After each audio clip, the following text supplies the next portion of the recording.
Happy Friday. Welcome back to another Fridays 45. Thanks for all that tuned in last week to learn about Jealous Guy and give your opinion, what version you think is better.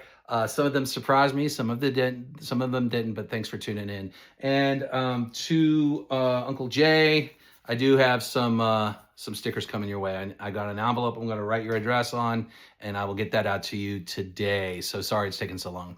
But we're going to move on to today's Friday 45. I picked what I like is was one of my favorite David Bowie songs, and I had to go with this because it's just got so much instrumental in it, and it's layered so much, and it's got a great hook, which I'll talk about, and it's got a great saxophone as well as what I'll talk about. But the one I'm talking about is Young Americans. Young Americans came out in 1975. It was actually being made in 1974 and actually being promoted in 1974 on the Dick Cavett Show. David Bowie and his band did a live show and listened and played this song, and it's a classic. You need to look it up on YouTube. It's such a classic to hear them sing Young Americans on the Dick Cavett Show.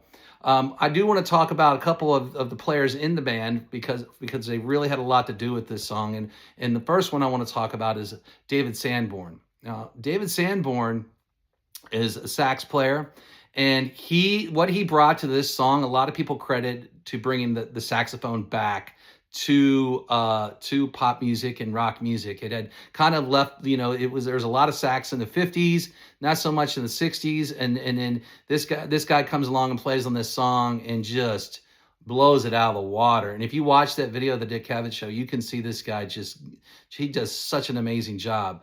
But David Sanborn, I mean, after this, he started getting a lot of gigs, a lot of credits.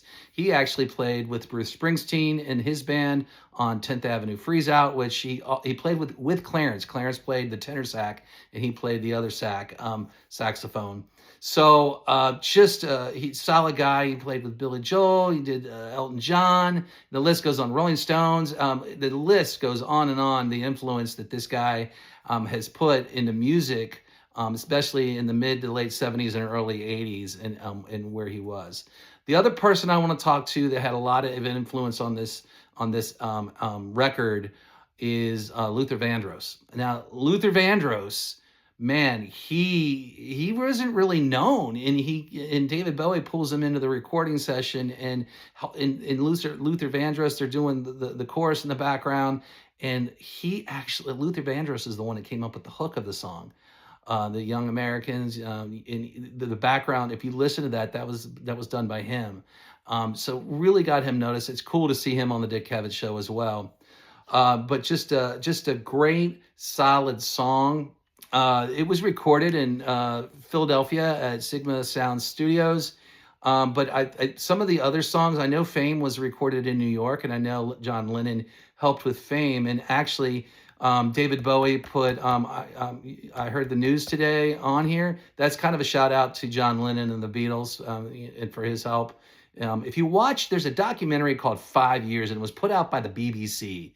And it talks about the 5 most influential years of David Bowie's career, of how he totally changed his entire style, his look in each of those years. And I found it very fascinating to watch and very cool. And some of the footage they have of him in the studio, especially during the recording of this album, is classic. And speaking of this album, I do want to share it with you.